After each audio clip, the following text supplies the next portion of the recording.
have a grand total of 11 people out of 250 on Zoom, and 8 in class 6? No, 8. Thank you. All right, make that 9. So I know it's the final week of the semester, but it looks a bit final right now. And Katrina is the only one who still has her name tag. Oh, I like that.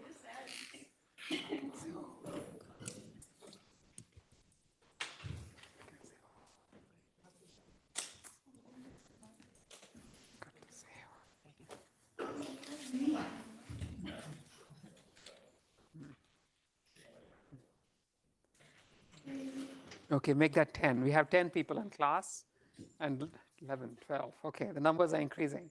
I'm beginning to feel popular. All right, folks, the usual rules again, shut your laptops and all that good stuff. One last.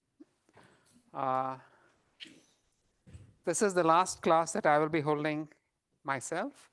The next lecture is going to be a guest lecture by Professor Pulkit Agarwal from MIT, who's going to do this over Zoom on Wednesday. Now, for those of you who don't know, Pulkit is one of the fastest rising stars in robotics in the world today. So we're kind of privileged that I can actually request him, and he will do it for me on a short notice. So let us begin. I have 200 slides because I wanted you guys to get the feel for the class one last time. And so here we are. Let's see if this works.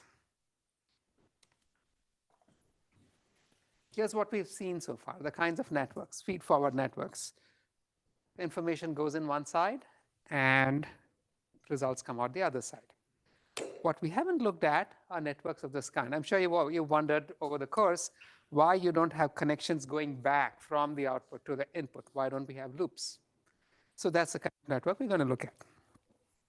So let's consider this loopy network.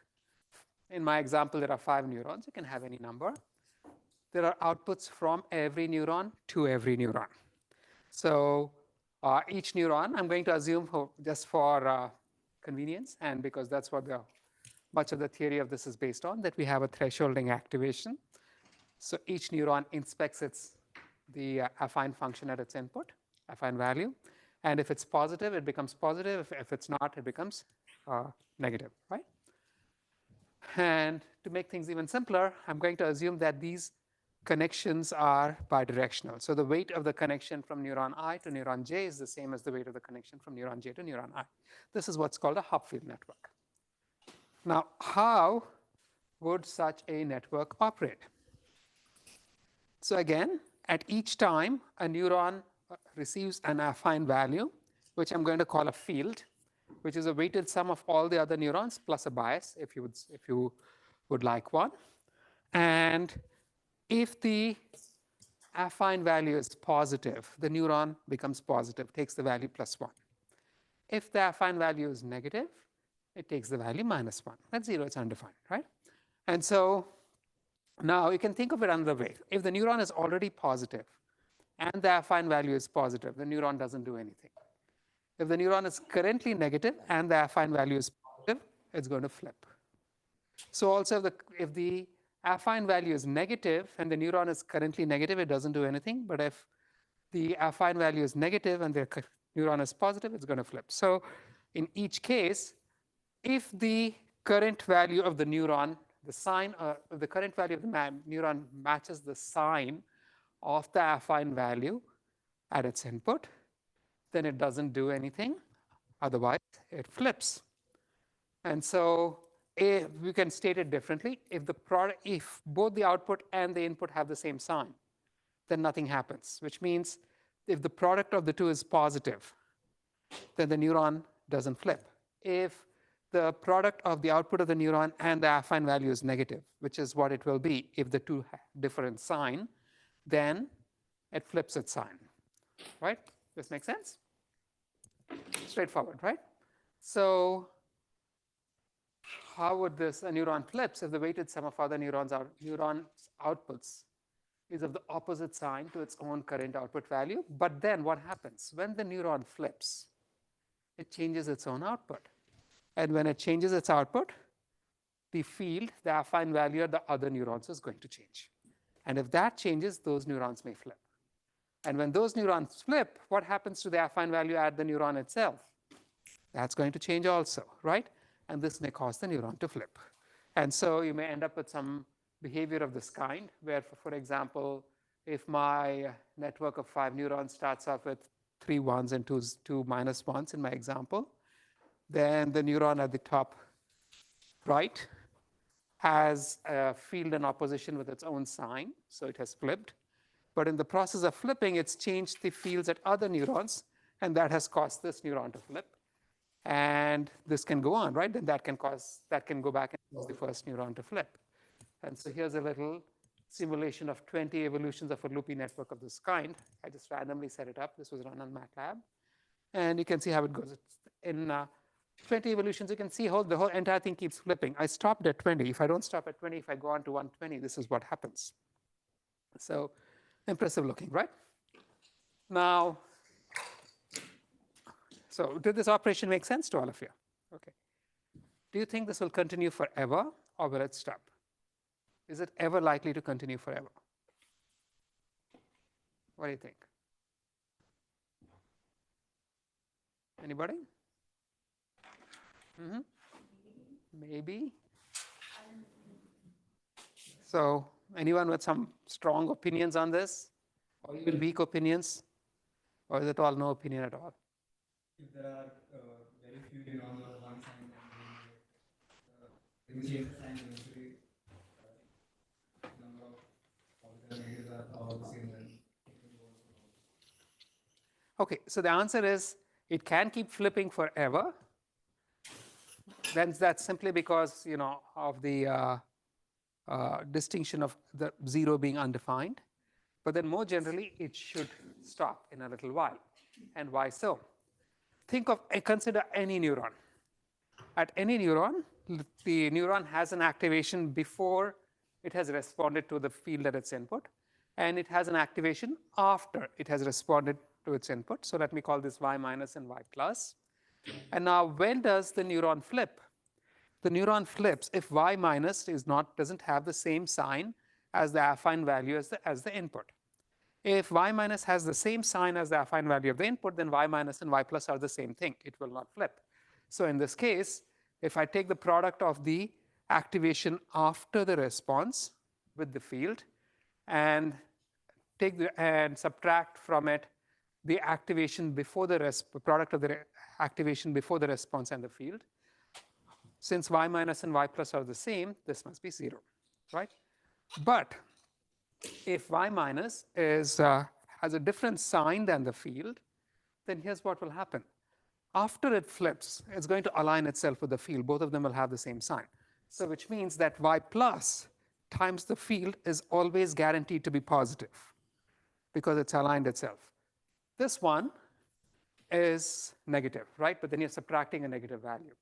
And so when the neuron flips, the product of the activation of the neuron and the field of the neuron, this is going to increment by a value which equals twice the field, twice the magnitude of the field. This is a finite value. Unless all the weights are 0, this is going to be a finite value, right? Does that make sense to everybody? What happens? Right.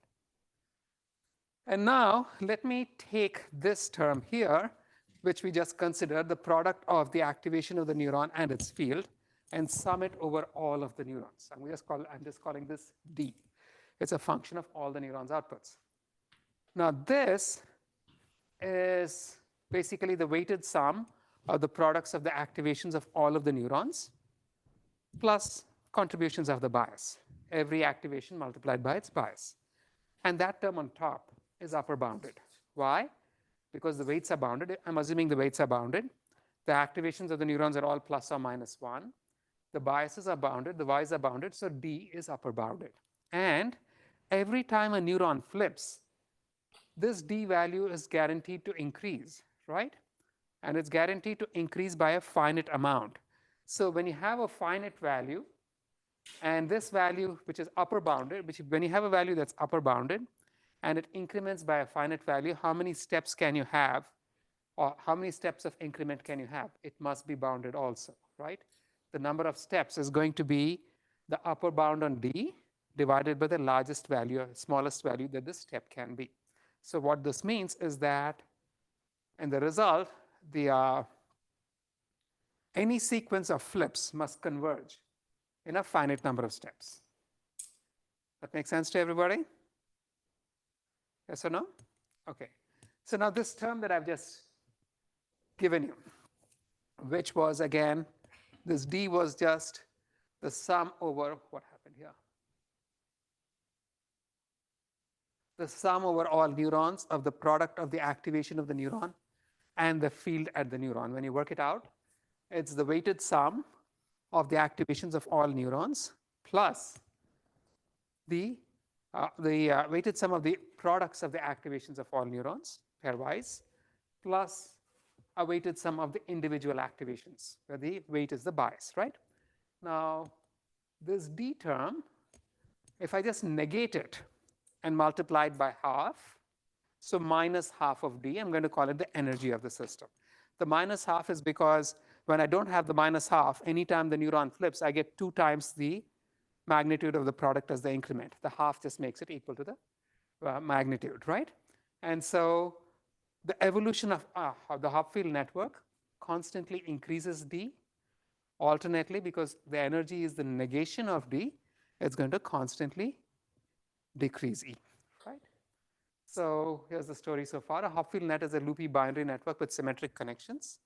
Every neuron attempts to align itself with the sign of the weighted combinations of the outputs of other neurons in the local field. Given an initial configuration, neurons in the net will begin to flip to align themselves with their local field. And this causes the field at other neurons to change, potentially making those flip, and those can come back and eventually make the first neuron itself flip. And each evolution of the network is guaranteed to decrease the energy of the network, where the energy is lower bounded and the decrements are upper bounded, so the network will converge in a finite number of steps, right? Now, I said that there are situations where the network can keep on evolving, keep on changing, and those are situations where the flip results in 0 change of the weight, right? And that will happen when, for instance, the total activation at a neuron becomes 0. And in those cases, you can have things flipping. D will not decrease nonetheless, or the energy will not increase nonetheless. So in terms of energy, it is going to converge. So we don't actually have polls. I'm going to ask you guys questions. The polls are on here. Nonetheless, I'm not going to torture these kids one last time, right? So does anybody want to answer that first question? Is there anybody on Zoom? 65 people. Okay, folks on Zoom. Yes, okay. What about the second question? Also on Zoom, please? Yes or no? Is it no? It is no. And the third one, I can view a Hopfield network as a infinitely deep shared parameter multi-layer perceptron. I have not given you the answer to this on the slides, but if you think about it, what do you think? Does this hold true? Is it yes. True? Okay, why so? Because the input to one guy feeds into itself, so you could just like imagine a second copy of the first of that neuron in a later layer. Beautiful. Exactly, right? I can just think of it this way. I can just have something like this and so on, right? And so you can have each evolution of the network be one step of the network, and you just keep going on. And the weights here are the same as the weights here, the same as the weights here, are the same as the weights here. So you guys are sharp. Thank you. There's a question on Zoom. Yeah. How is it the guarantee that through evolution the energy will always decrease? The energy will not increase, right? It's non-increasing. Now, we just showed how the flip at any sign is going to increase the D value, which is the negative negation of the energy, or alternately, it's going to, or it's at least, it cannot increase D, it cannot decrease, D, it cannot increase E, but yeah, since E is the negation of D. So yeah. Now, here's this energy again. Where did this energy concept suddenly come out of? Did I pull it up out of my hat? No. So when Hopfield first came up with this, Hopfield was trying to use this as a model for how the brain functions, and we'll see why in a bit. But it's also a model of a thermodynamic system.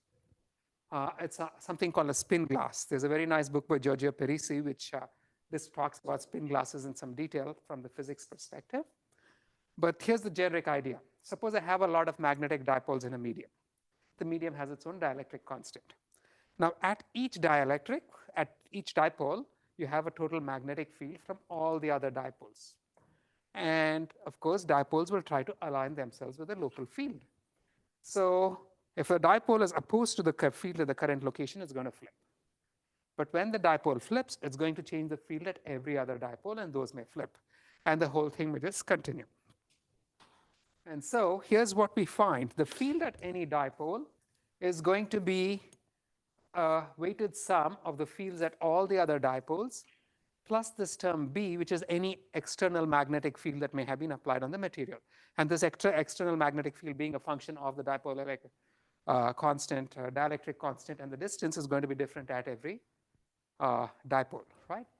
And so the contribution of so each dipole is simply going to try to align itself with the local field. It will flip if it's misaligned, and it will not do anything if it is aligned, right? And if the dipole flips, it can change the field at other dipoles, which may flip, and so on. This is just a standard property in physics. And when does this stop? You can define something called the total energy of the system. Everybody knows, in physics, when you leave a system by itself, what happens to the energy of the system? It keeps decreasing, right? It just releases energy as heat, and it keeps cooling down till it reaches some equilibrium point. So the Hamiltonian is what we call the total energy of the system. We'll get back to this in a bit. And the total energy of the system is going to be proportional. The contribution of each dipole is going to be proportional to the product of the dipole itself and the field at the dipole. So, and the field at any dipole is basically the weighted sum of all the other dipoles. The weight itself depends on the distance to the dipole, the dielectric constant, a bunch of other things. And so the system evolves so long as this energy keeps decreasing, because it's going to keep flipping things, and it's going to release stuff as energy, and it will stop only when the energy can no longer decrease. And so if I thought of the configuration of the system, which is basically the sequence of bits, where each bit represents one of the dipoles in the system as a state. Now, there's a sequence of states, and of course, the states are binary. You cannot draw all of the states in a line, but I'm just, for the purpose of illustration, I have shown the horizontal states along the horizontal axis. You have to assume that any two neighboring states are literally neighboring, changing by one bit. Then the total energy of the system is a function of the state. It's going to have some kind of a shape of this kind. You can think of the current state, the current configuration of the system as some state, right? And so the energy of that system, you can think of it as a ball on this curve. And when you release it, the ball is going to, what's going to happen to the ball? It's going to roll down towards a valley, right? And so that is the evolution that the system goes through. Now, there's something very interesting about this. If I start the system at a valley and then push the ball up, what will happen to the ball?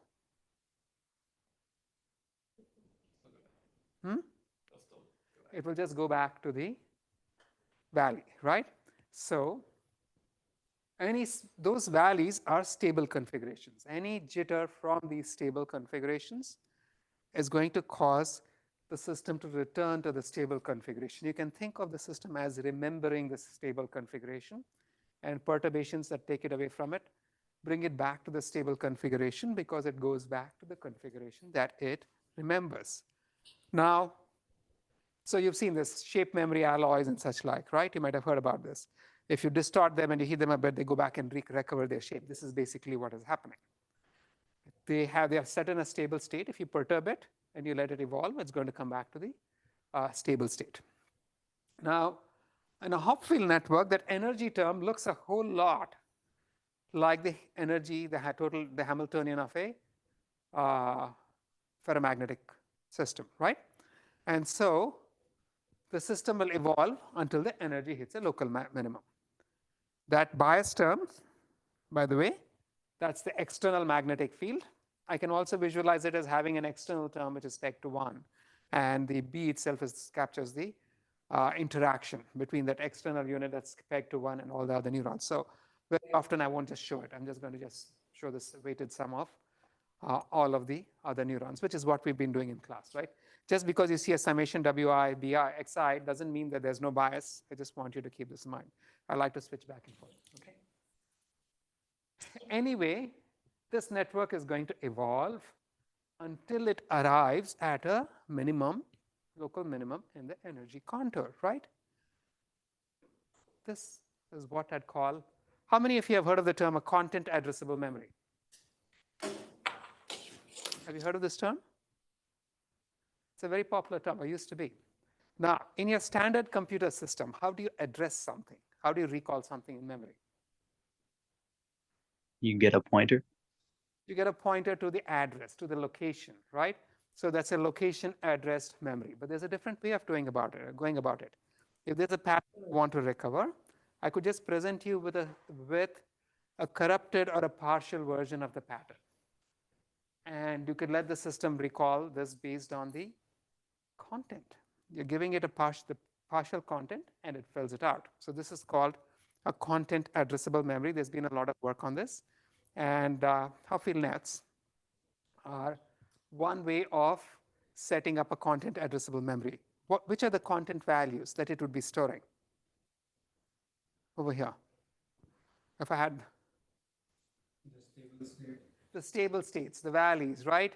So that way, when you start the system off in some perturbed version of the content, it's going to be in the bowl somewhere around the valley, and it's going to evolve down into the valley, right? So it's also called an associative memory. The pattern is associated with whatever it's trying to recall. Yes, Chetan. Are we able to control the stable state? Thank you. We'll get to that. Right? So here's some examples from these guys in Australia. So they have set up this gets to your question, right? They have set up a Hopfield network. In the first case, I think it's the same Hopfield network that stores these two patterns as stable states. One of them is Bugs Bunny, the other is Chip and Dale. Now, if you initialize the network, meaning you set all the dipole values, all the neurons, to the pattern shown in the middle on the top, and you let it evolve, it comes back to the figure to the right. Or if I just set it with only the upper portion of Chip and Dale and you let the whole thing evolve, it recreates the entire picture. So you can see what we mean by content addressable memory. Here's another one. This is pretty cool. So he's trying to store these things in the network. He's corrupted it, let it evolve, pulls it back, right? Lets this evolve.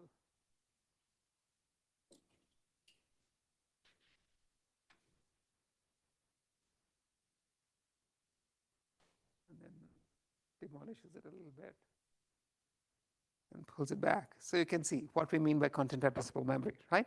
It's actually able to recall things given a corrupted, it can be a highly corrupted version of the pattern that it's trying to store. So, questions? Yeah.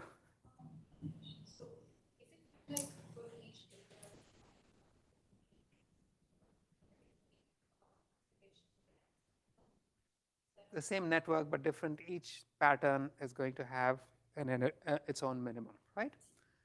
So the algorithm for the evolution of the network is very simple. You just initialize it, and then you loop through the neurons.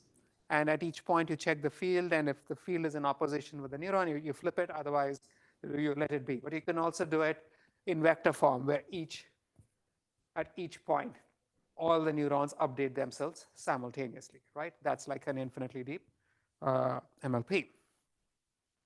And it will stop. The evolution will stop when the energy stops changing, right? Because you know that the energy has to keep decreasing with the evolutions. And I can write the whole thing in vector format. So when I write the entire thing in vector format, then the output y is going to be sine of w times y, or alternately sine of w times y plus b, right? If there's a where these are written in matrix in vector form. Either way, and the energy, of course, is now defined as minus 0.5 times y transpose wy. Again, that's just the vector notation for what we've written. Okay. So to continue this, the Hopfield network is a binary, loopy binary network with symmetric connections when neurons try to align themselves with a local field. Given an initial configuration, the patterns of neurons will evolve until the energy of the network achieves a local minimum. And the evolution will be monotonic in total energy. The dynamics mimic a spin glass. The network is symmetric, right? Because when I look at this energy over here, y transpose wy. If that is a minimum, then minus y is also a minimum because the two signs will cancel out, right?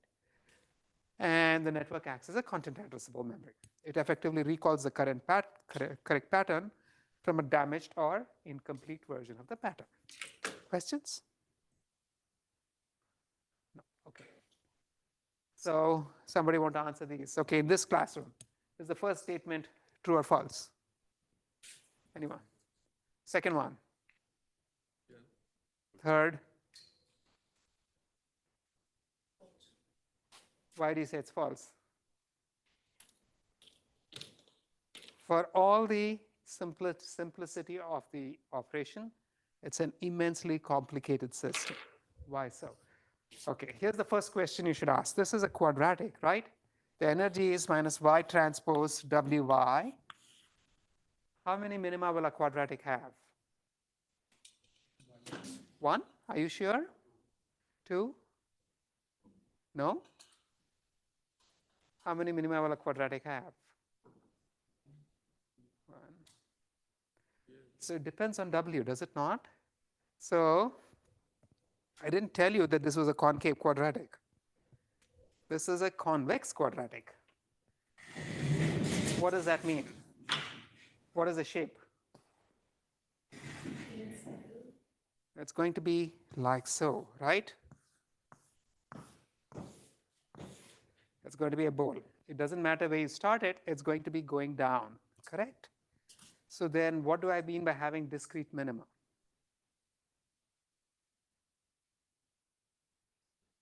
What is the constraint?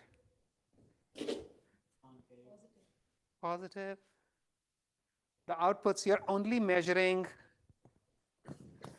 these guys. Your values can only be on the corners of a hypercube. Each bit is -1 or 1, correct? And so there's no arbitrary, it doesn't matter where you pause, you can't go below this point. And the heights of the quadratic will be different at different locations. So even if you come here, you can evolve this way and then evolve this way. But eventually there's only a finite number of points where you can stop because it's discrete, right? This is integer programming. It's very hard to analyze integer optima, right? Even though the function is a quadratic, it's so simple. The fact that the solutions are constrained to be binary makes the thing incredibly hard to analyze. So now, going back to the question of how do I make the network store a specific pattern? And how many patterns can it store? Okay. So let's take a look at this. Basically, how do I teach a network to remember this image? Now, for an image with n pixels, we need a network with n neurons, which is going to have n times n minus 1 over 2 weights because it's symmetric. Okay. Now, basically, if you want, what you're saying is this: given a network of this kind, you want to figure out how to design the weights so that the specific patterns you want it to remember are the ones remembered, and the rest of them are not, because you don't want it to stop at other patterns, right? So let's see how this happens. You basically want to set the network up such that for your target patterns, the energy are minimum, and for the rest, they're not. So because the network is going to evolve so long as the energy keeps decreasing. So the only way a pattern is stable is if it's an energy minimum, right? And again, patterns are going to be on the corners of a hypercube, guaranteed. Every bit is either +1 or -1. And in particular, if you have no biases, then if y is a stored pattern, minus y is going to be a ghost pattern, also stored. The negation is going to be a stored pattern. This is not generically the case. If you have a bias which is non-zero, then it's going to be the mirror image across the bias, and the mirror image may not be a valid corner of the hypercube. So you can actually get you can actually get have networks where the number of where the negations of patterns are not also minimum. Okay. Now, how does the network actually operate? So this is what we've got. Let's say I have a 2-bit Hopfield network. So then the outputs of the network are going to be just these 4 corners. And let's say I'm currently at this position. That's a vector, correct? Then the evolution we said equals y equals, I'm ignoring the bias for now, right? Sine of wy. So what does wy do? For any weight matrix W, what does w times y do? Where w is all real. What happens? What happens when you multiply a vector by a matrix? So what is the result? Vector in another space? No, it's still in the space. It's a square matrix, right? So it's going to rotate the vector and scale it, correct? That's what a matrix operation does. And so this vector may maybe go out here. This is w times y, correct? So then when I take a sign, what happens? Clips on this figure, what happens? Which corner? The corner that's in the same orthant. It's going to go to the nearest corner, correct? So anytime you perform wy, the vector is going to rotate, maybe become longer or shorter. Then when you take a sign, it's sort of snapped on to the nearest corner because that is the closest corner, right? And so given this, if I want a pattern to be stable, what do I really want it to be do? If I want a pattern to be remembered, right? It must be a stable pattern. It must be a minimum, correct? Or at least the things should not evolve over there. If that's a stable pattern, what is the behavior I want? Yes? You want, even after your Poisson transformation, it stays within the same. It stays within the same orthant, right?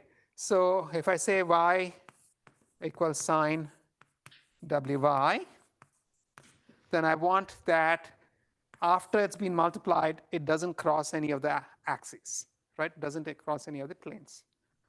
If it stays within the same orthant, it's going to snap back to the same corner. So what is the simplest way of setting up a weights matrix such that this happens for your target patterns? Pardon me? Identity matrix is not going to, it's going to remember everything, right? It just scales it, it doesn't rotate it. Yeah, but what would y be?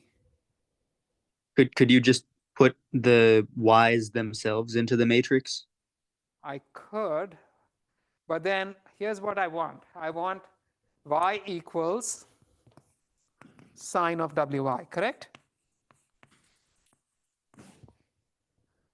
Okay.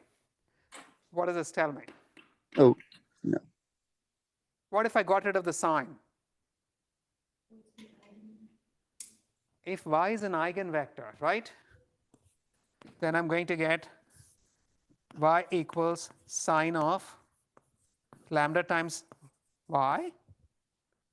Lambda is just a scaling constant, right? It's going to stay in place. That make sense? So design w such that sine of wy equals y And the simple solution is I can just make y an eigenvector of W, right? And how many such y's can I have? How many such eigenvectors can I have for an n cross n matrix? N of them. That's n, right? So how many different patterns can I remember? And that's the upper bound, right? But then that makes sense to everybody? And so that's because symmetric weight matrices have orthogonal eigenvectors. Our weight matrices are symmetric, and you can have at most n eigenvectors, okay? And the PM over here is if the bias is 0, otherwise it would actually be, it wouldn't have a plus and a minus. A square matrix W can have up to n eigenvectors. So you can intentionally store up to W vectors. What do I mean by intentionally? And what is the, where did this magic lack of intention come from? Here. Again, our eigenvectors are all orthogonal to one another, right? But more generally, the eigenvectors span the space. So if the vectors span the space, if I get any odd vector y, and let's say y1 through yn are my eigenvectors, I can express my vector y as a linear combination of my eigenvectors because they span the space, right? So if I take any arbitrary vector y and multiply it by the matrix W, that's if the vector itself is a1, y1 plus a2, y2, and so on. When I multiply it by W, it's going to become a1 times wy1 plus a2 times wy2, and so on. But then, because y1, y2, etc. are eigenvectors, w times y1 is simply lambda 1 y1, right? And so you'd end up with wy equals a1 times lambda 1 y1 plus a2 times lambda 2 y2, and so on. Does that equation make sense? Right, this is the standard Lang's expansion. And when I do this, we will find that especially if all of the eigenvalues of the W matrix are 1, then what happens? If the eigenvalues of the W matrix are 1, then what happens? It just stays the same, right? So if any subset of eigenvalues are 1, then what happens? Any vector that's in the subspace spanned by those eigenvectors is not going to change, right? More generally, even if the eigenvalues are not all 1, you're going to get a whole bunch of vectors which you did not intend to be remembered, having the property that sign of wy is the same as y. These are what I call spurious memories, and they're actual simple mathematical formulae which tells you which vectors will be remembered in this manner. And so the situation is that with a network of n units, a maximum of the number of stationary points is actually exponential in n. Why? Because if all of my eigenvectors are 1, every single point is stationary, right? With n bits, I have 2 raised to n possible patterns. Every one of them is stationary. None of them is going to change. And so if I have a specific set of k patterns that I want to remember, I can always build a network for which those k patterns are stationary, but then it doesn't tell me anything about what happens with the remaining patterns. Make sense? Right. Whereas we only want we want a network which remembers the patterns that we want it to remember while not remembering the patterns that we don't want it to remember. Okay? How can we go about it? There's a technique called, based on Hebbian learning that Hopfield described, which works kind of for random patterns, but then there's a more formal way of going about it, right? We want to design a weight matrix such that the energy is a local minimum at the desired patterns. Let's say I have a bunch of patterns I want to store, like Chip and Dale and Bugs Bunny, right? I want the energy to be a local minimum at those patterns, but what else do I want? What else do I want? Pardon me? They should be the only local minima. The energy should not be the energy must be maximally low at the target patterns, and they must be maximally high at all the non-target patterns. Correct? So how can we set this up? we have our energy equation, minus half of y transpose wy plus minus yb, right? B transpose y.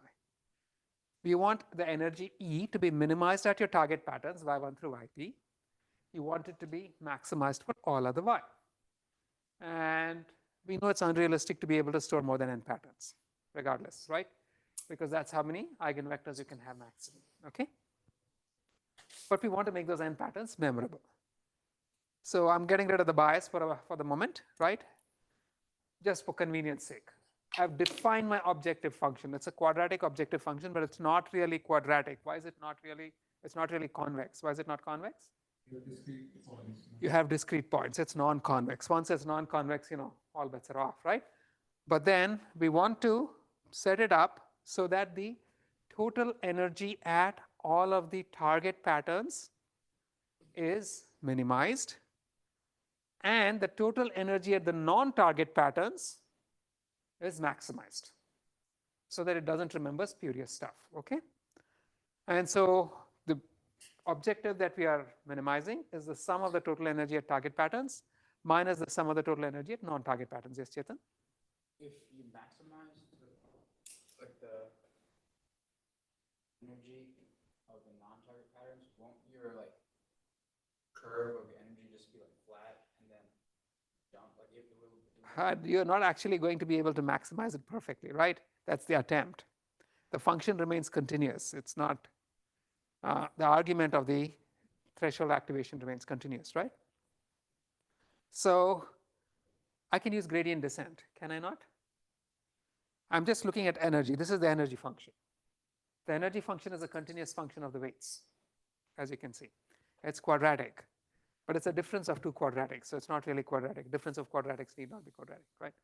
But then, it need not be convex. It's still going to be quadratic. So the way I would do it is just simple gradient descent. I'm going to be saying W equals W plus eta times the derivative. We know exactly how to do this, right? The derivative is going to be observe the sum of the outer products of the target patterns minus the sum of the outer product of the non-target patterns. Now, what is the issue over here? We're trying to compute this. You could do this in closed form, but what's the function? What's the problem with this? This is like a big exponential time calculation. It's an exponential time calculation. Perfect, right? So this can emphasize the importance of a pattern by repeating. So if I want to say, without repetition, if I present every target pattern only once, then every pattern is equally important. But I can also say it's more important to remember Bugs Bunny than it is to remember Chip and Dale. So in that case, I'd present Bugs Bunny twice and Chip and Dale once. Bugs Bunny becomes twice as important as Chip and Dale, right? The second term is are the competitors, and there are an exponential number of them. But then the question becomes, do we need to consider all of them, right? Are they all equally important? So let me go back to my illustration. Again, remember this illustration is fake. The x-axis is really discrete, right? But these are states. And the y-axis is the energy. But I'm showing it in some sort of a continuous curve to give you an idea of what's happening. And now the first term, you have a bunch of target patterns shown by the yellow dots. And the first term in your update rule is trying to pull down the energy at these target patterns.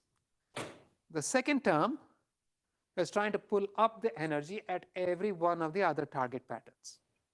But when you visualize it in this manner, does it seem like it's important to pull up the energy everywhere? Where would you want to pull it up? Near the target patterns, right? So basically, you want to pull up the valleys. In general, you just want to pull up the valleys. You don't need to pull up everything, right? There is a notion of a neighborhood in some high-dimensional space. So because the thing is continuous, if you pull up a valley, everything around the valley is going to get pulled up as well. So you can just go ahead and find all of the valleys, and there's going to be a finite number of them, hopefully, and pull down the energy at the target patterns and pull up the energy at the valleys. Now, again, so how do you identify the valleys for the current W? How would you do it? Find its eigenvectors. Eigenvectors, again, eigenvectors are not necessarily binary, right? So that's not going to give you an answer. Here's how you would do it. Just initialize the network and let it evolve. If you do it randomly, it's going to evolve and settle in a value, right? And so here is what your algorithm is going to look like. You're going to initialize your W. You compute the total outer product of all the target patterns, where you present more important patterns more frequently. Then randomly initialize the network several times, let it evolve, and those are going to be the values at which you're going to be pulling up the network, right? And update the weights. So initialize W and do until convergence. You would sample, if you're doing this using stochastic gradient descent, at each step you're going to pull up a target pattern according to the distribution with which you have presented it, compute its outer product, then randomly initialize the network and let it evolve, compute that outer product, and this difference over here is going to be the derivative with which you adjust the weights, right? But this is kind of slightly missing the point. Why? When you randomly initialize the network and let it evolve, you're just saying that you're stating that every valley is important, and the values you may end up pulling up may be completely irrelevant. They may be in the middle of two patterns which are very far away, and pulling up the network over there doesn't really give you very much useful, right? So as somebody pointed out, the memories must be stable. So you want the valleys that the memories are in to be broad, and you want spurious. So you want spurious memories in the neighborhood of target patterns. These are more important than spurious memories far away. So you want those to be pulled up more, right? Now, given this, how do you change your algorithm? Yes. Beautiful, right? So here's what I would do. I'd initialize the network at valid memories and let it evolve. It will settle in a valley. If this is not the target pattern, raise it, right? If it's a target pattern, that target pattern is already a valley. Correct. And so now the algorithm actually would be something like this. I'd initialize the network at each step. I'd sample a target pattern randomly, compute the outer product, initialize the network at the target pattern and let it evolve. It settles in a valley, compute the outer product. The difference between the two outer products is going to be the derivative with which you adjust the weights, right? Questions so far? Any questions? No? Okay. So, but then what if there's another target pattern down valley? So when you let things evolve, you have this issue that in the process of trying to memorize one pattern, you may find that you're sort of conflicting with another pattern, right? And because the values could be broad. You don't want this to happen. So how would you adjust for it? You have to make some assumption that target patterns are a certain distance apart, right? If, say, the target patterns are a distance d apart, then what strategy would you use to make sure that you just don't kill some patterns at the expense, or improving the memory of some patterns comes at the expense of others? Can you enforce that there are peaks like in between adjacent patterns? So Adjacent yeah, memory? kind of, right?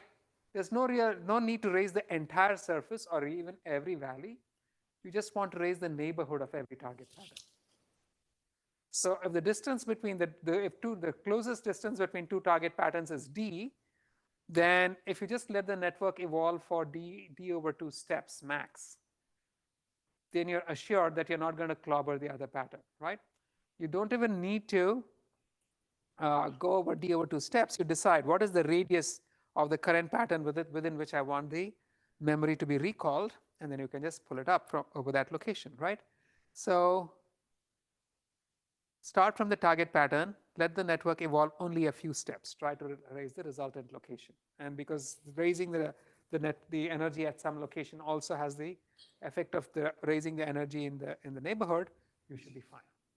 And this is going to avoid the problem of down valley patterns. So here's what the algorithm is going to look like. You initialize your W. This is the SGD version. You randomly sample your target patterns from your distribution, and then compute the outer product, let the network evolve for a small number of steps, 1, 2, 4, 5, whatever. And you're going to arrive at a down valley position, compute the outer product, and subtract the difference in the two outer products as the gradient by which you're going to be adjusting your weights. Does that make sense, everybody? Very simple, right? There's nothing particularly complicated about this. And it works. Any questions? Okay. So Hopfield networks with n neurons can store up to n random patterns, but they come with very parasitic memories. Networks that store order n memories can be trained through optimization by minimizing the energy of the target patterns while increasing the energy of the neighboring non-target patterns, right? So there are some papers and theorems about this. The memory capacity of an n-bit network is at most n, that is n stable patterns. Although the information capacity is order n cubed. I'm not entirely sure what this means at this point. I did know it, but it's 8 in the morning, 8:30. Now, okay, so we've established this. A network with n neurons can store n patterns, right? But then if I'm storing n-bit patterns, how many neurons do I need? Like log n? Wait, yeah, I'm storing n-bit patterns, right? Don't I need a neuron for every bit? Oh, never mind, sorry. Correct? So if I'm storing n-bit patterns, I need n neurons. But then an n neuron network can only store n patterns at most, correct? So which means that the number of patterns that you store is proportional to, or maybe even identical to, the number of bits in the pattern. Does that make sense? That if I want to store 8-bit numbers, I can store no more than 8 of these. I mean, does that make sense in a practical way? It does not, right? Okay, so given this, I'm saying that a network with n neurons can store at most n patterns. How do I increase the memory capacity of the network? More? But then if I add more neurons, then the pattern size also increases. Then what? You see the conundrum over here? The number of network neurons that you can store, number of patterns you can store, equals the size of the pattern. Okay? So how do you increase the capacity of the network? Anybody? Get creative. We embed the patterns to make it represented by fewer neurons. Embed it? No, it's embedding. It's not going to give you binary stuff, right? Yes? Just like copy the network so that do the exact same network. Yeah, but think outside the box a bit. Okay, do you want an answer? Okay, this is easy. I'm going to add a large number of neurons whose values I don't care about. I'm trying to store 10-bit patterns. I can pad it with 1,000 bits. I don't care what those 1,000 bits are, but now I have a 1,000-bit network which can store 1,000 patterns, right? And then when I recall these patterns, I'm going to just read the first 10 patterns and throw away the remaining bits. So I add a whole bunch of don't care bits to my pattern. And by adding don't care bits to my pattern, I've increased the capacity of my network. That make sense? Sorry, how is that different from just adding more neurons? If I add more neurons, so the way we did it was the limitation in the original network was the size of the pattern was the size of the network, right? Because you had 1 bit per one neuron per bit. So now if I want to store more patterns, I'm going to have to increase the size of the pattern itself. But the thing is, the rest of the bits can just become don't care bits. And so now I can distinguish between two kinds of neurons. I have the n-bit patterns that I'm trying to store. Those things are responsible for n of my neurons. And then I have a whole bunch of other neurons, the k neurons to the right, who I don't care about. But they're also part of the network. And so I'm going to call the new capacity is n plus k, but we only care about the pattern of the first n neurons. Because we are interested in n-bit patterns.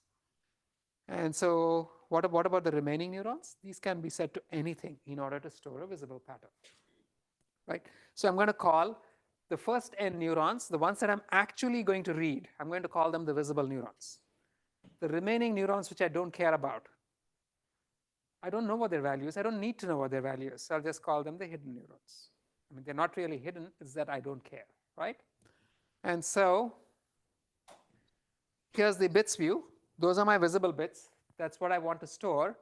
I'm going to append a whole bunch of junk to it. Well, not junk, but a whole bunch of additional bits to it.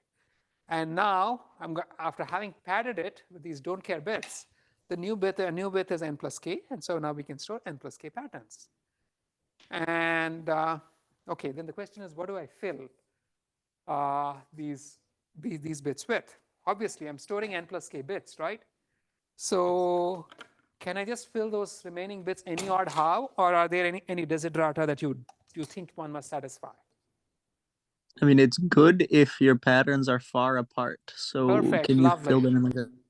Exactly, right? You'd want your patterns to be far apart. The simple thing to do is, you flip a coin randomly. If you flip a coin randomly, odds are they're going to be far apart. But then here's the other thing. You can make a pattern more memorable by making many copies of it with different don't care patterns, right? And so you can use those things. You can compose multiple extended patterns for a single base pattern. And then your standard optimization should just work, right? So when you want to retrieve a memory, you can just do so using the usual evolution mechanism. But then this is not taking advantage of something important, that errors in the don't care bits don't matter, right? And so the value taken by these k hidden neurons during recall doesn't really matter, even if it doesn't match what we tried to store. The only things that we are really interested in are the first 10 bits. And so how can we take advantage of this additional flexibility that we have?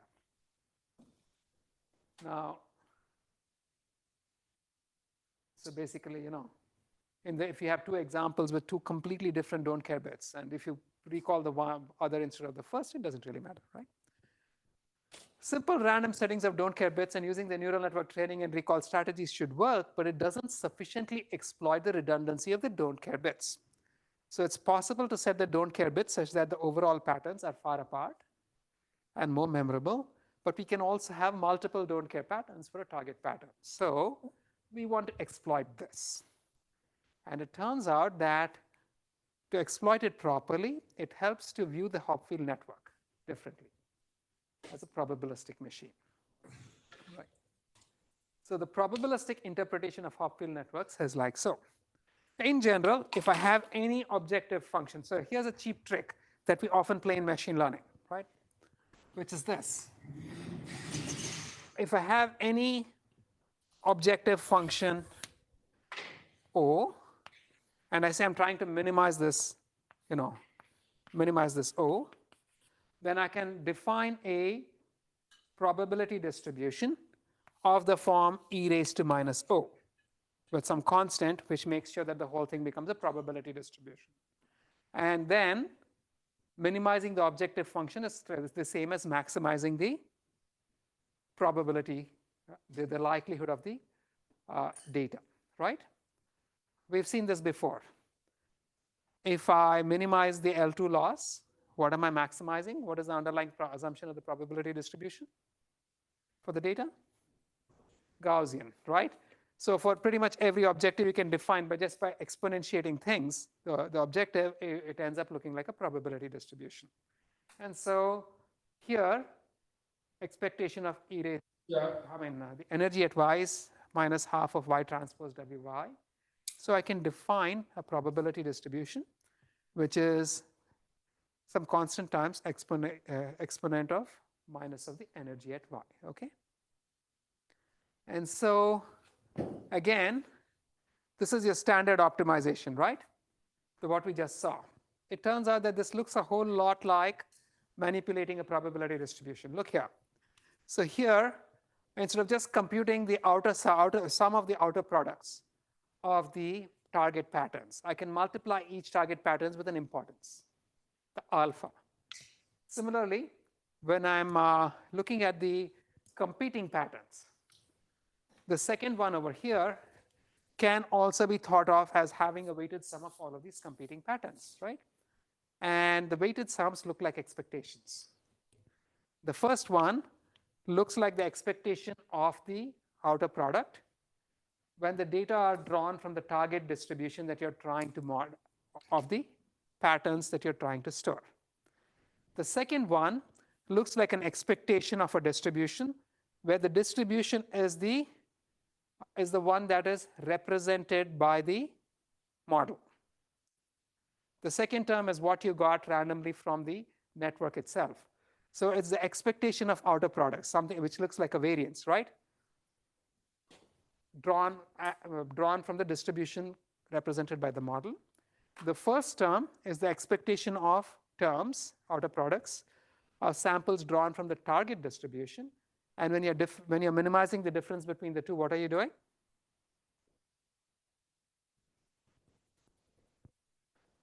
What are we doing when I'm minimizing the expectation of the outer products between two distributions? Again, goes to zero. Yeah. So you take your large space with all the extra padding and make it look like the actual distribution. Exactly. You're sort of dragging the two distributions together. You're making the distribution represented by the network look like the distribution of your data. That makes sense to everybody? Remember, manipulating the network is only manipulating the second term. It's not manipulating the first term because the first term came from the data itself. Right? It's beautiful if you think about it this way. And so when you think about it in these terms, this is actually an estimation, a statistical estimation problem. And specifically, the distribution that we have to the right is the so-called Boltzmann distribution. Okay, what is the Boltzmann distribution? To understand where that exponent e raised to minus half blah, where was it? Somewhere here. Came up, we're going to revisit an old friend, thermodynamic systems. Now, I introduced the notion of a spin glass where you have lots of dipoles in a medium and each dipole is trying to align itself with the local field, correct? Now, is the system actually, when you take a thermodynamic system, is the system actually in a stable state at any time with all the dipoles perfectly just quiet? No. The only condition under which a system does not change at all is when? All dipoles are aligned. No. The system is like, it's a biological, the system is that, doesn't change at all. In physical system, what happens? At absolute zero. That's the only time things don't change. Anytime you go above 0 degree Kelvin, things are going to be moving around, right? So systems are not, they're not quiescent, they're stable, right? I mean, they're evolving. What happens is that at any temperature, the system keeps evolving and the system has many states. There's a probability distribution defined over the states. It's this probability distribution over states that is evolving, right? And the expected value of the state. So a thermodynamic system at temperature T can exist in one of many states, potentially infinite states if it's got infinite bits, right? At any time, the probability of finding the system in any state S at a temperature there's a probability of finding the system in any state S, which depends on the temperature, and let me represent it as PT of S. Now, at each state, the system has a potential energy, right, which depends on the dipole and the fields, all the dipoles and the fields at all of the dipoles. So let me call this the potential energy at any state S as E of S. Then the internal energy of the system is the expected value of this energy, right? This is the total internal energy of the system. It represents its capacity to do work, and it's the average, the weighted sum of the energies of all the states, where the weight for any state is the probability with which it visits the state. And what do you think the system is going to do when you let it evolve? It's going to try to minimize this. It's going to change the probability distribution with which it visits the various states to keep decreasing this value, right? But then why does it not just settle at the one state with the lowest energy? You've done your physics. Why does it not do so? What is the external factor? Temperature, right? And that has to do with the internal disorder of the system, the entropy, which is, so the entropy of the system is going to be, we know the definition for entropy. It actually comes from physics, right? Minus P log P.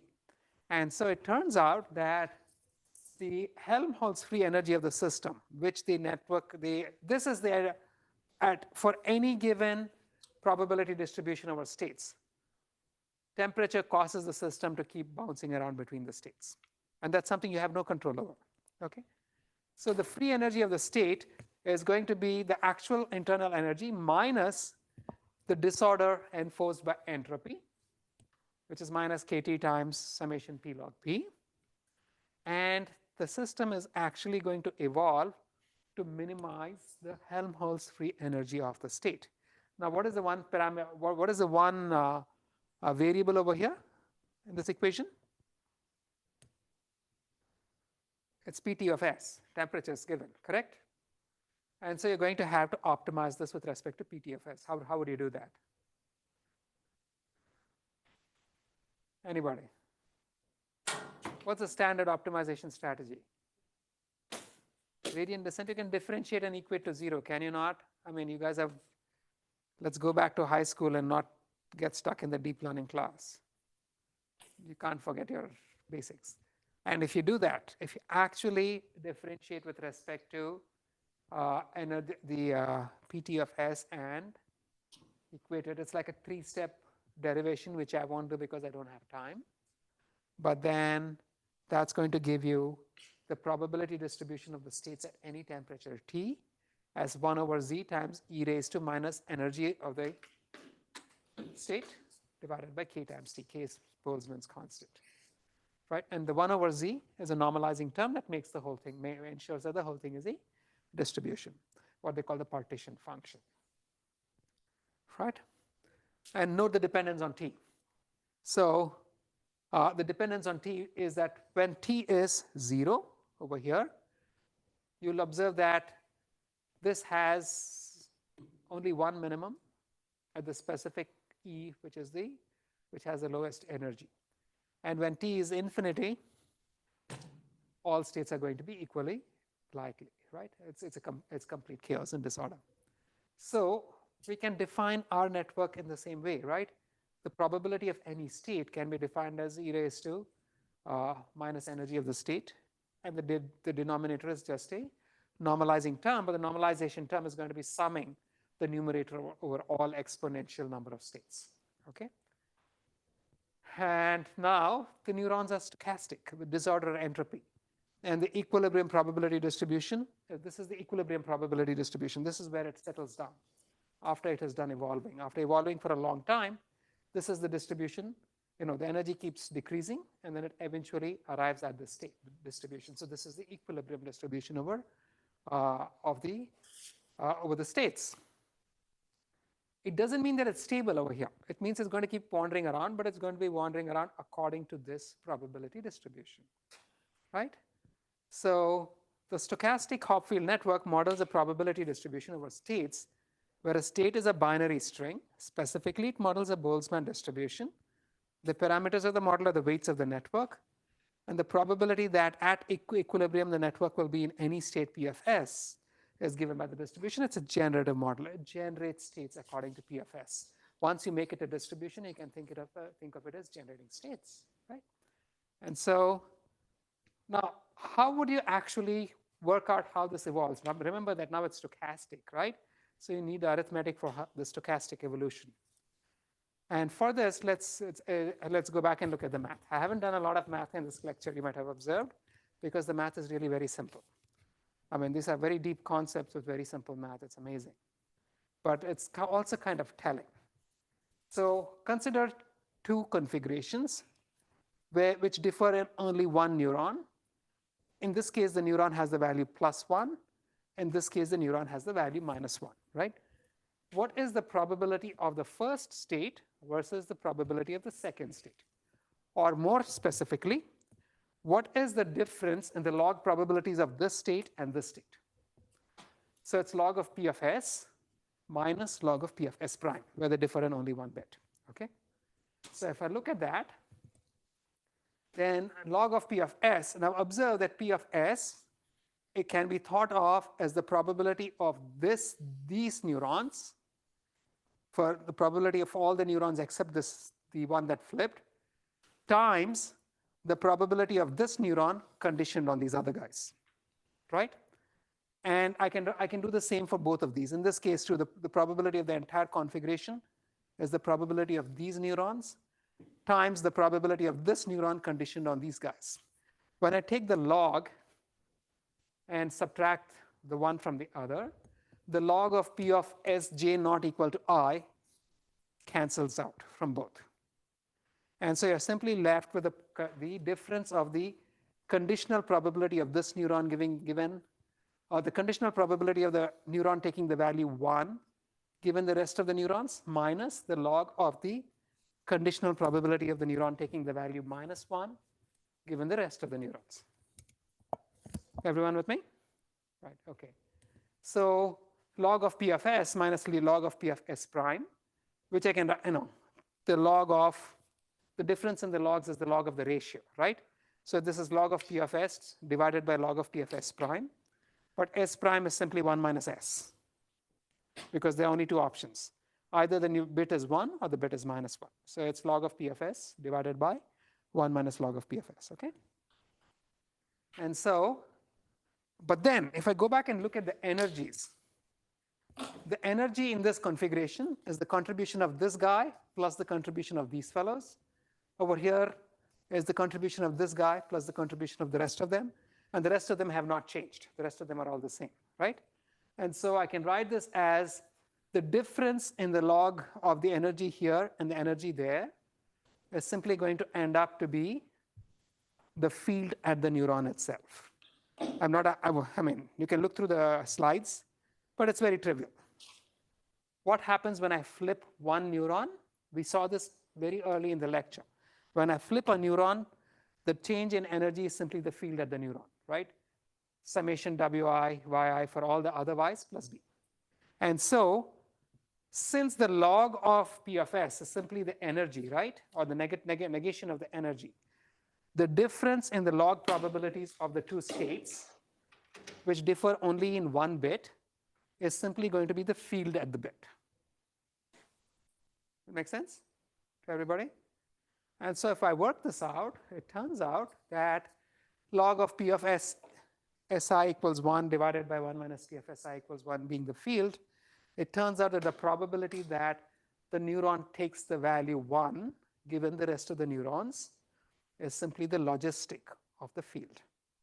And so this is where the logistic function actually comes from, the one that we use in our binary classification problems. It actually derives from this very simple stochastic interpretation of loopy networks. It's very beautiful, right? Everything comes down and ties up in a circle. And so I presented this equation in the second lecture. I'm going to do this in the second to last lecture as well. And they're the same. Okay. And so the Hopfield network is a probability distribution over binary sequences. The conditional distribution of individual bits in the sequences are logistic, given by this. We've seen this. And so how would this network evolve? You initialize the neurons. Then you're going to cycle through the neurons, and at each time, you're going to compute the field at the neuron, compute the logistic function at the neuron, and then flip a coin with that probability distribution and change the output of the neuron according to the output of the coin. So this goes back to here, right? If all of these neurons had logistic activations, which is where neural networks, which is how neural networks were originally designed, that's the same as a Hopfield network, if all of them have the same weights, where instead of flipping a coin and taking a +1, -1 decision, you were just taking the expected value of the probability distribution itself. Instead of taking the expected value, if you actually flip a coin, you're going to see the network evolve, right? And after many iterations, you can, so if you want to see how the network is behaving, you can initialize the network, go through the neurons, flip a coin at each of the neurons, and to set the value of the neuron and repeat the process. And after a long time, the network will continue to evolve. And once, we've got to decide when to stop, because as we know, the network is going to keep evolving. It's not static, right? What is the final state of the memory system, and how do you recall a memory? You just let it evolve. You get a sequence of values, and the final predicted configuration, you can take the last few steps in the evolution, take the average of those two, and quantize it to get the final reading, okay? So this can be used for noisy pattern completion or cleaning up noise, pattern completion, pretty much anything. And to make things more interesting, I can include a temperature term, just like in an actual thermodynamic system, where instead of just using the field itself, I can divide the field by a temperature value. When T is 1, this is the standard Hopfield network, right? So the field quantifies the energy difference obtained by flipping a current unit. If the difference is not large, then the probability of flipping approaches 0.5, right? If the difference is 0, then it doesn't matter what the value of the neuron itself is. And the temperature is a parameter which sort of makes things more extreme. So increasing it moves the probability of the bits towards 0.5. At T equals 1, you get the traditional definition of field and energy, and at T equals 0, you get deterministic Hopfield network behavior. So this is just a softened Hopfield network. Anyway, just skip through some stuff. The Hopfield network is a probability distribution. You can train it on some data, and if it's properly trained, it should ideally represent the underlying distribution of the data itself, from which you can sample new values by initializing the network and letting it evolve. Okay? Now, how do you train the model? Once I begin taking a probabilistic view, I'm skipping some slides because we're running out of time. How do I train the model? It turns out nothing really changed. The fact that we're taking a probabilistic view has not changed anything. Now, if I begin looking at it from a maximum likelihood training perspective, I've got a bunch of training vectors. And so if I want to maximize the log likelihood of the training data, it's going to be the sum of two terms, the sum of the outer products of the training samples minus the sum of the outer products of all possible samples or the expectation of the outer products of all possible samples as captured by the model itself. The math looks ugly, but then if you work through the math, it just comes down to this. At each training step, now you've appended a bunch of hidden neurons to your bits, right? So, and this is going to, and taking the stochastic view actually helps you exploit the hidden neurons. I can fix my visible patterns. I initialize my network. I can fix my visible pattern because that's the pattern I'm trying to store, and then let the network evolve. And when I let the network evolve, after some time, the hidden patterns are going to take some shape. You concatenate the hidden and the visible patterns, and that becomes a new pattern. And so the collection of these patterns is going to be the pattern, how you're extending the visible patterns to create the patterns that you're going to store. Then you let the network evolve freely without actually, this is like letting the entire network evolve to a local minimum, right? And that's going to give you a bunch of new samples, and the difference in the outer values, outer products, the average values of the outer products of these two sets of samples is the gradient with which you'd be updating your network. So it's basically the same as Hopfield how you train a Hopfield network, except that because you've appended a bunch of hidden neurons, you fix the visible patterns and let the hidden neurons evolve to create the extension, and you naturally will end up creating extensions which are maximally separated from one another. That's for figuring out how to extend your target patterns. And then for figuring out the valleys, you just let the entire thing evolve and you figure out the valleys. So, and now you can use this for pattern completion. You can say, I've seen these bits. What are the rest of these bits? You can let it evolve. You can do this, use this for filling out patterns. You can even use it for classification. How do I use it for classification? So I can have features. Then I can represent my classes as a binary pattern. And so the concatenation of my features and my class values as a binary pattern are the patterns that I'm going to store. And then when I am trying to perform classification on some new data, I can just fill in the feature values and detect the pattern as a process of pattern completion. And the whole thing also still works. Now, there's one final step. This is going to take a minute or two, although it should take a lot more time. Every neuron connects to every neuron. So we actually have an exam at 9:20. Well, I need a couple of minutes. Is that okay? Yeah, if you can be as quick as you can. Okay, I'll be really quick. Just finish. Okay, so the problem is when you're letting the network evolve, it has to evolve many steps. So there's an approximation to it called the restricted Boltzmann machine, where the hidden neurons don't connect to the visible neurons and the visible neurons don't connect to the hidden neurons. In which case you don't need evolution. All you have to do is to set the visible neurons and read off the hidden neurons. Then fix the hidden neurons and read off the visible neurons. And so you get an evolution of this kind where you can compute the derivatives. I'll stop right here since we're really, really out of time. We didn't have a whole lot more to continue with. I thank you, everybody, for a very painful and long semester. And yeah, your project's are due by the end of this week.